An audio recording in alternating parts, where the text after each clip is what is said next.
Last video में जैसा कि हम लोगों ने बेसिक क्वांटिटीज़ और डायरेक्ट क्वांटिटीज़ के बारे में बात की थी और उनके यूनिट्स के बारे में भी बात की थी। आज हम लोग सप्लीमेंट्री यूनिट्स के बारे में बात करते हैं। सप्लीमेंट्री यूनिट्स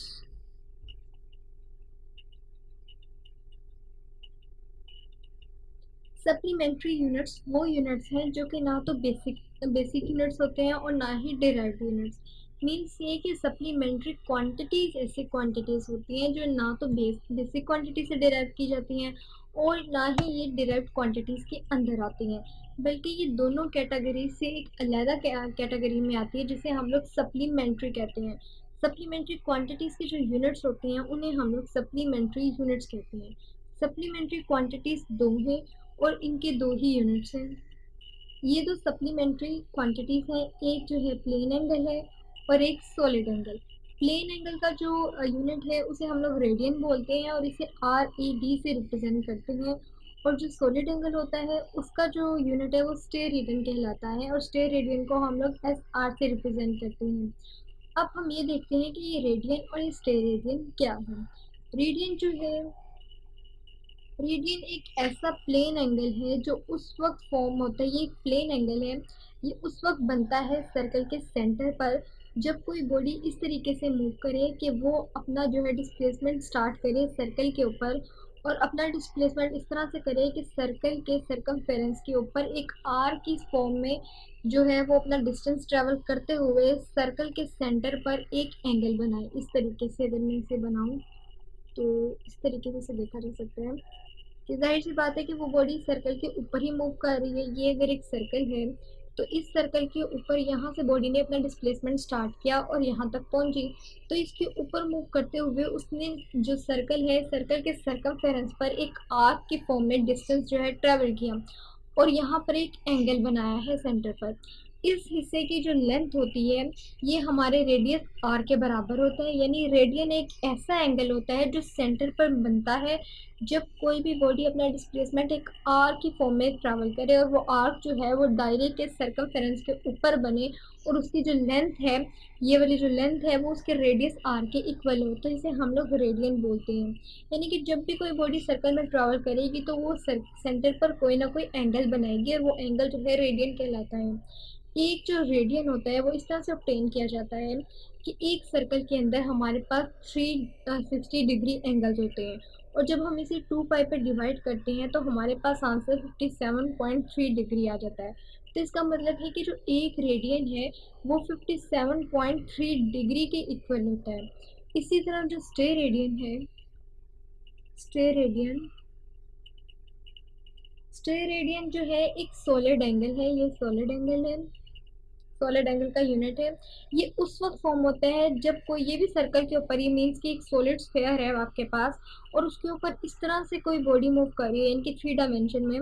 जैसे कि इसे अगर इस तरह से बनाया जाए, तरीके से कोई बॉडी इसके ऊपर रोटेट करे इस तरह से कि उसका जो ये सरफेस एरिया है, सरफेस एरिया वो आर स्केयर हो, यानी कि उसका जो सरफेस एरिया है वो दायरे का जो रेडियस होता है उसके स्केयर के इक्वल हो। ये काम करते हुए इस तरह से अगर वो प्रोसीड कर रहा है और सेंटर पर कोई एंगल बना रहा है तो उस वक्त जो एंगल होगा उसे हम लोग स्टे रेडियन बोलते हैं। एक जो स्फेयर होता है, एक स्फेयर के अंदर 4 पाई स्टे रेडियन होते हैं, 4 पाई स्टे रेडियन जो के बराबर होते हैं 12.57 रेडियन के। यानी कि अगर कोई भी बॉडी, अगर इसे आप 3 डायमेंशन में देखें, या तो मैंने 2 डायमेंशन में बनाया, जब आप इसे 3 डायमेंशन में देखेंगे तो ये आपको जस्ट लाइक कौन नजर आएगी स्फेयर के ऊपर मूव करते हुए। और इस सिचुएशन में इसका जो ये सरफेस एरिया है ये इस तरह से दायरे के ऊपर मूव कर रही है कि दायरे के सेंटर के साथ एंगल भी बना रही है और इसका जो सरफेस एरिया है वो आर स्क्वायर होता है। मीन्स के सरफेस एरिया आर स्क्वायर होने का मतलब ये है कि इस साइड की भी जो लेंथ है वो दायरे का रेडियस है वो आर है और ये वाली साइड भी आर है। मीन्स के आर स्क्वायर जो है उसका सरफेस एरिया हो जाता है। तो जो स्टे रेडियन और रेडियन है इसमें बेसिकली फ़र्क ये आता है कि रेडियन में जो लेंथ होती है वो आर सिर्फ एक आर रेडियस के इक्वल होती है, जबकि स्टे रेडियन में जो सॉलिड एंगल बनता है स्फेयर के ऊपर वो उसका जो सरफेस एरिया है वो आर स्केयर होता है। मीन्स कि वो दायरे के जो रेडियस है उसके स्केयर के इक्वल होता है, यानी कि उसका सरफेस एरिया आर स्केयर हो जाता है, जबकि रेडियन में सिर्फ उसकी लेंथ आर के इक्वल आती है, आर स्केयर के इक्वल नहीं आती। इसके अलावा फिजिक्स में एक इम्पॉर्टेंट टर्म है जिसे हम लोग डायमेंशंस कहते हैं। Dimension, dimensions of physical quantities, physical quantities. Dimension का मतलब ये है कि फिजिक्स में एक ऐसी इस्तेलाह, एक ऐसी टर्म जिसकी बेस पे हम तमाम फिजिकल क्वांटिटीज को इस स्क्वायर सिंबल के अंदर कैपिटल लेटर्स में लिखते हैं, और किसी भी फिजिकल क्वांटिटी के यूनिट को कैपिटल लेटर में इस स्क्वायर के अंदर लिख के रिप्रेजेंट करने का तरीका जो है वो डायमेंशन कहलाता है। जैसे कि स्पीड, फॉर एग्जांपल आपके पास स्पीड है, स्पीड का जो यूनिट है वो मीटर पर सेकंड है। अब जो मीटर है वो लेंथ को रिप्रेजेंट करता है, तो लेंथ के लिए कैपिटल एल, और जो एस है वो टाइम को रिप्रेजेंट करता है, तो टाइम के लिए कैपिटल टी। इसे अगर मैं इस तरह से लिखूँ स्क्वायर ब्रैकेट के अंदर, अगर मुझे डायमेंशन शो करनी हो तो ये एल, टी नीचे था, टी ऊपर आएगा तो टी माइनस वन, और इस तरह से ब्रैकेट क्लोज। तो इस तरह से जो लिखने का सिस्टम है इसे हम लोग कहते हैं कि ये डायमेंशन है। मीन्स के डायमेंशन में ये होता है कि मीटर के लिए हम लोग कैपिटल एल इस्तेमाल करते हैं। जैसे कि आपको याद है कि बेसिक क्वांटिटीज में हमने पढ़ रखा है कि जो लेंथ है वो लेंथ का जो यूनिट है वो मीटर है, तो मीटर जो है लेंथ का यूनिट है, इसलिए लेंथ एल से स्टार्ट होता है, तो हम लोग सिर्फ एल ले लेते हैं डायमेंशन के अंदर।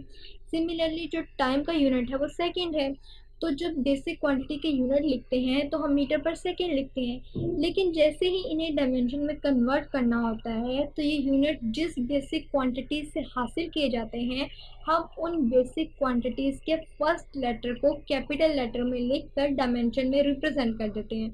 उन लेटर्स को हम लोग लेते हैं सिर्फ पहले कैपिटल लेटर को और उसे इस स्क्वायर ब्रैकेट के अंदर लिख देते हैं, तो ये लिखने का तरीका हमारे पास डायमेंशन कहलाता है।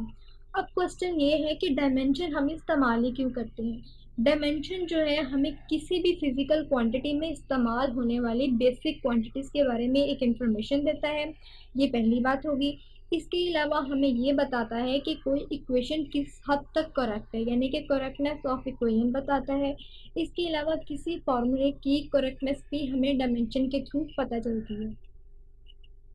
फॉर एग्जाम्पल ये देखने के लिए कि डायमेंशन किस तरह से प्रूव करती है कि कोई फॉर्मूला या कोई इक्वेशन राइट है, हम एक एग्जांपल ले लेते हैं। लेट्स से कि जो टाइम पीरियड है पेंडुलम के लिए वो 2 pi under root m divided by k है। लेट्स से कि ये हम लोगों ने एक एग्जांपल ले ली। अब टाइम का यूनिट अगर देखा जाए इस लेफ्ट हैंड साइड पे तो सेकंड है, और अगर राइट हैंड साइड की बात करूँ तो 2 पाई हमारे पास कांस्टेंट है। इस कांस्टेंट के साथ ही जो एक अंडर रूट है, इस अंडरवुड में मैथ है, मैथ का यूनिट हमें मालूम है कि हमारे पास केजी है, और नीचे हमारे पास के है। आपको याद होगा जब हम लोगों ने स्प्रिंग के बारे में स्प्रिंग का टाइम पीरियड निकाला था तो वहाँ एक बात मेंशन की गई थी कि जो के है वो के जो है वो न्यूटन पर मीटर के इक्वल होता है। न्यूटन पर मीटर जो है वो के का यूनिट है, यानी कि के जो है स्प्रिंग कांस्टेंट होता है और स्प्रिंग कांस्टेंट का जो यूनिट है वो न्यूटन पर मीटर होता है। अगर मैं इसका भी यूनिट यहाँ पर लिख लूँ न्यूटन पर मीटर, तो आगे मेरे पास यहाँ पर सेकंड आ जाएगा, ये 2 पाई अंडरवुड के अंदर जो यहाँ पर केजी, और न्यूटन के बारे में आपको पता है कि जो न्यूटन है वो के जी मीटर पर सेकंड स्क्वायर के इक्वल होता है, यानी कि फोर्स इनटू एक्सेलरेशन से हमारे पास ये यूनिट निकल आता है। तो अगर मैं वो चीज़ यहाँ पर लिख दूँ जैसे कि के जी मीटर पर सेकंड स्क्वायर, और ये वाला मीटर जो है मैं ऊपर कन्वर्ट कर दूँ तो ये मीटर आ जाएगा।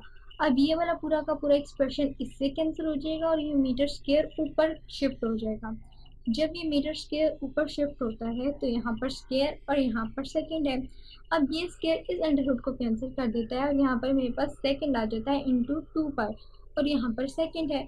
अब 2 पाई तो कांस्टेंट है, हम लोग कांस्टेंट को अगर निगलेक्ट करें तो यहाँ पर भी सेकंड और यहाँ पर भी सेकंड, तो इस तरह डायमेंशन को इस्तेमाल करने से डायमेंशन जो है हमें ये बताती है कि किस हद तक फॉर्मूला जो है वो करेक्ट है। अब आगे अगर मैं इस चीज़ को डायमेंशन में रिप्रेजेंट करूँ तो यहाँ पर भी स्क्वायर ब्रैकेट और इज इक्वल्स टू के बाद यहाँ पर भी स्क्वायर ब्रैकेट्स आ जाएंगी। और जो सेकंड के लिए डायमेंशन यहाँ पर इस्तेमाल की जाएगी कैपिटल टी और यहाँ पर भी कैपिटल टी। इसका मतलब है ये जो फॉर्मूला है टाइम पीरियड का कि T is equals to 2 pi under root m/k time period है जो स्प्रिंग कांस्टेंट स्प्रिंग के लिए, वो बिल्कुल एग्जैक्ट है क्योंकि इसकी डायमेंशन जो है प्रूव हो जाती है, डायमेंशन बोथ साइड पे इक्वल आती है। इसका मतलब है ये फॉर्मूला करेक्ट है।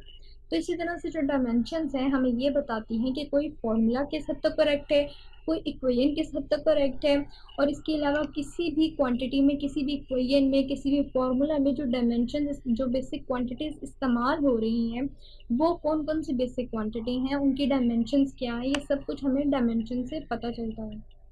इस तरह से आप किसी भी फॉर्मूले की करेक्टनेस वगैरह बता सकते हैं। अब जैसे कि अगर आपके पास वेलोसिटी हो, या अगर आपके पास वेलोसिटी है तो वेलोसिटी के जो यूनिट्स होते हैं वो मीटर पर सेकंड है। इसे अगर आपने डायमेंशन में लिखना है तो आप स्क्वायर ब्रैकेट लिखेंगे और मीटर के लिए आप यहाँ पे एल लगाएंगे और सेकंड के लिए t-1 कर देंगे। सिमिलरली अगर आपको फोर्स का करना है तो आपको मालूम है कि फोर्स जो है वो न्यूटन है और न्यूटन जो है वो इक्वल होता है kg मीटर पर सेकंड स्क्वायर की। अगर मैं इस चीज़ को डायमेंशन में लिखूँ तो मुझे सबसे पहले ये कर लेना चाहिए आसानी के लिए kg मीटर पर सेकंड स्क्वायर, इस तरीके से। उसके बाद यहाँ पर मुझे स्क्वायर ब्रैकेट लगानी पड़ेगी। केजी चूँकि मैस का यूनिट है तो यहाँ पर मुझे कैपिटल एम लिखना चाहिए। एम जो है वो मीटर के लिए लगाया जाता है, मीटर जो है वो बेसिक क्वांटिटी लेंथ का यूनिट है तो यहाँ पर कैपिटल एल आना चाहिए। और जो s-2 ये सेकंड है, मीन्स ये कि ये टाइम का बेसिक क्वांटिटी टाइम का यूनिट है तो यहाँ पर t आना चाहिए। और जितनी पावर यहाँ पर लगी हो -2 उतनी ही पावर यहाँ पर लगा देनी चाहिए -2। तो ये मेरे पास फोर्स की डायमेंशन आ जाती है। इसी तरह अगर आपको किसी और चीज़ की, लेट्स से कि पावर की आपको चाहिए, पावर की आपको डायमेंशन मालूम करनी है तो पावर का यूनिट जो है वो वाट होता है। और आपको ये भी पता है कि जो पावर है उसका जो यूनिट है वो इस तरह से है kg मीटर स्क्वायर और s-3 इसका यूनिट होता है। अगर इसे मुझे डायमेंशन में लिखना है तो इस तरह से लिखना पड़ेगा कि यहाँ स्क्वायर ब्रैकेट्स और जो है kg के लिए यहाँ पर कैपिटल M, मीटर स्क्वायर के लिए यहाँ पे मुझे लगाना पड़ेगा L के ऊपर स्क्वायर और s-3 के लिए टाइम के ऊपर -3। तो इस तरह से आप different quantity, different physical quantities के लिए उनकी डायमेंशन इजी तरीके से लिख सकते हैं बेसिक क्वांटिटीज़ को इस्तेमाल करते हुए। हर यूनिट, हर फिजिकल क्वांटिटीज़ जो है वो बेसिक क्वांटिटीज़ से ही बनती हैं। जितनी भी डिराइव्ड क्वांटिटीज़ आपके पास हैं वो सब की सब बेसिक क्वांटिटीज़ से बनते हैं और उनके यूनिट भी। सो इसीलिए हम जो इन सब क्वांटिटीज़ के अंदर सिंबल इस्तेमाल करते हैं वो उनकी बेसिक क्वांटिटीज़ का सिंबल इस्तेमाल कर लेते हैं और यहाँ पर इसे स्क्वायर ब्रैकेट के अंदर रिप्रेजेंट कर देते हैं। तो ये जो मेथड है ये हमारे पास डायमेंशन कहलाता है।